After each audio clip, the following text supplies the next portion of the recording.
All right, good morning. Second video of the Friday. Happy Friday, y'all.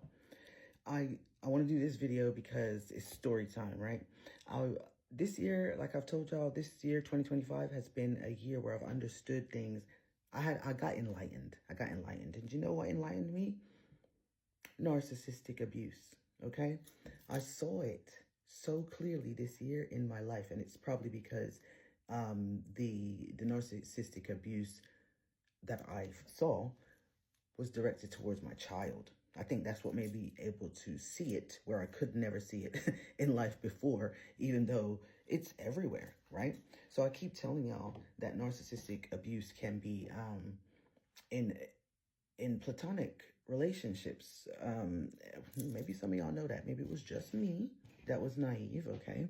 But let me tell you story time how I noticed it, because I want to give you a unique situation that has several components of narcissistic abuse in it, and just let you know how I figured it out this year. All right. So if you know or don't know, I don't even have that many followers, but I started posting this year when one of my children, he plays competitive sports, right? I won't even say what sport he plays, but he plays competitive sports, and that we pay for though, right? So you do have to have skills, but also it's competitive in the nature of how much it costs. Everybody is not even eligible just because of how much it costs. And I'm not saying that to brag. I am saying that because that's part of the story, right? So anyway, because it's not just based on, it should be based on skill, but clearly it's not. And I'll just show you from this story. Anyway, they set it up where it's extremely competitive and you're supposed to go by skill, and they tell you that it's like the coach's opinion. All right, this is what the team that my son was playing on was. It's just the coach's opinion, depending on how good a kid is. Like, so if we change the coach, like your kid might drop down to a lower tier. Now, me with sense, who's not an athlete, that don't make no sense, right? There has to be some kind of measuring parameters to see somebody's skill, right? That's what people with sense know, right? But anyway, so that was the first clue. But anyway, what happened is there was a kid that was on a different team, a lower team than my son was on, right? And he was given the opportunity to play up with my son's team, right? And I didn't think nothing of that. I was in total support of that, right? And I was definitely in support of that because his parents were acting like they were friends. They wanted to be friends. Literally, his mother, she would always smile, right? She would smile at me. Like, I'm not the type of person that just walk past you and smile and just kikiing for no reason. I think because I'm not fake, right? But I didn't realize that that's how far people were going. Anyway, this lady would always smile at me and start conversation. All right. And she would go out of her way to start conversations with me. Right. And so before I knew how it was going to play out, I'm just thinking she's just trying to get to know other parents on the team.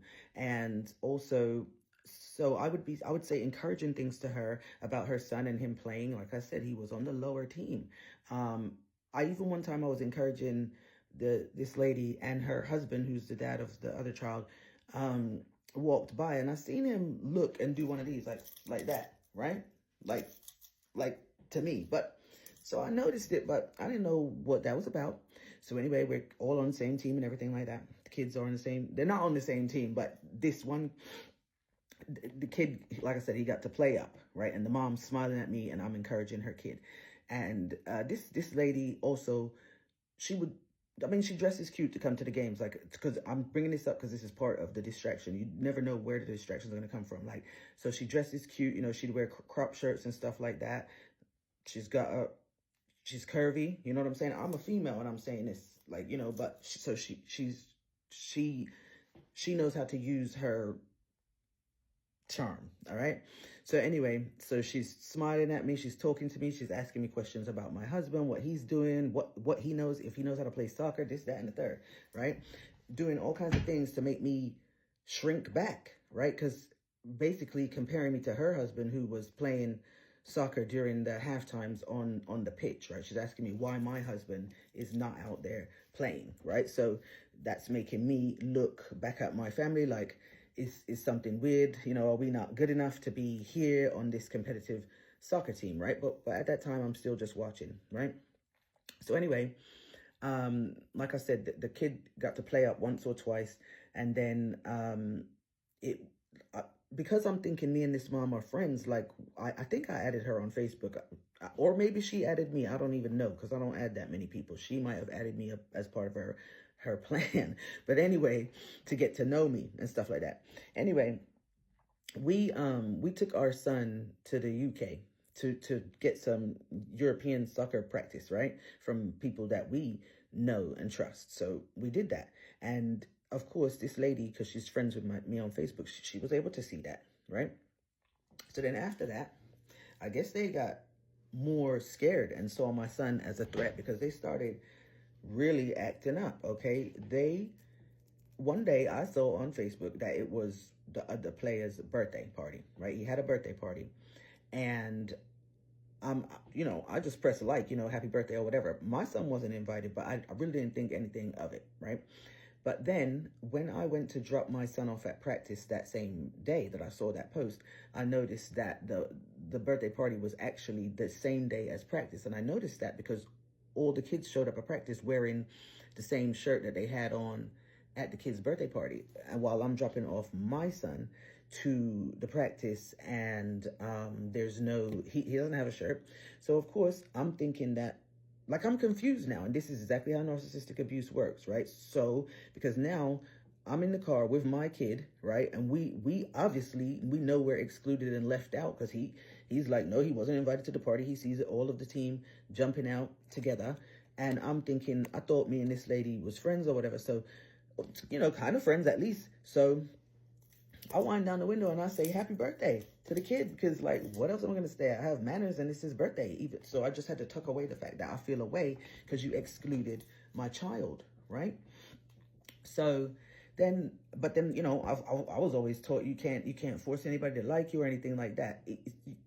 I should have been taught something a little bit different than that. I teach my kids just a little bit different. You should have requirements. You can't force anybody to like you, but shoot, you can call them out for when they're not treating you fairly. You sure should.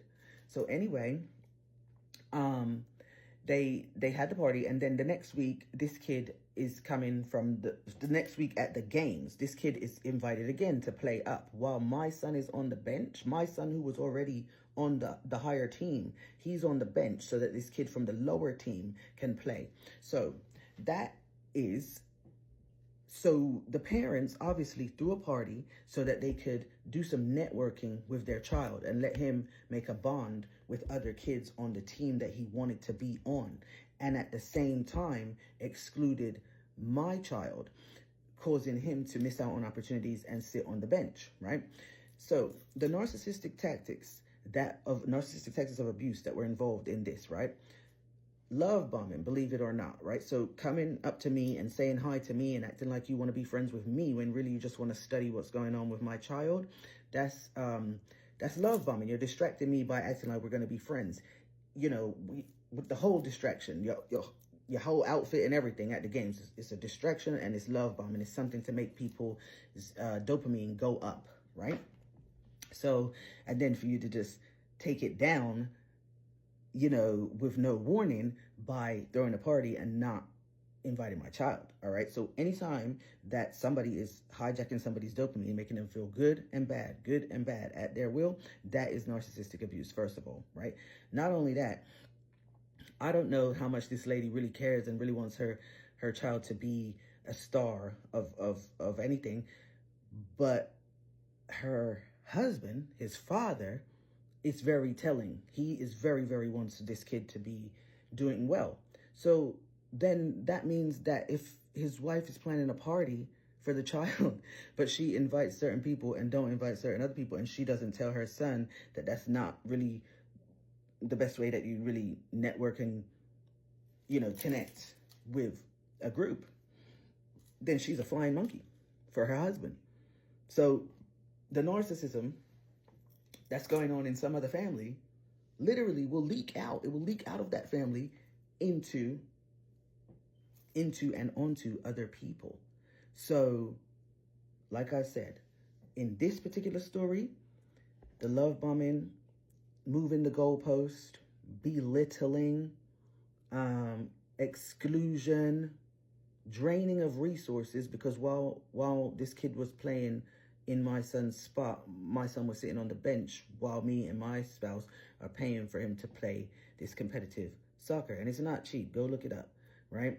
So all I'm saying is that you got to be really, really careful about how the end of that story, by the way, was that my son ended up, after a long fight, he ended up playing for another club.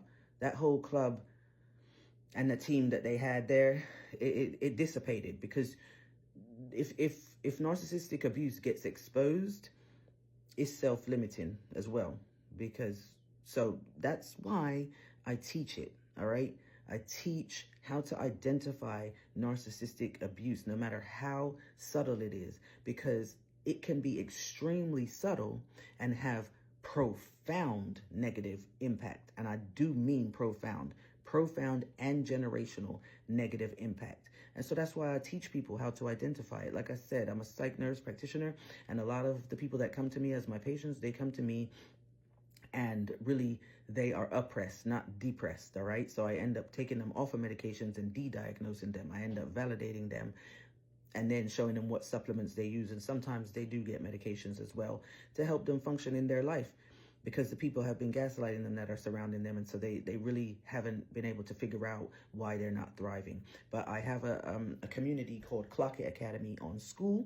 You can come and join that if you need some mentorship, if you want to learn how to identify narcissistic abuse and free yourself from it, no matter how subtle it is and no matter who the perpetrators are, because you'll be surprised at who is psychologically abusing you so that they can control you and benefit from you.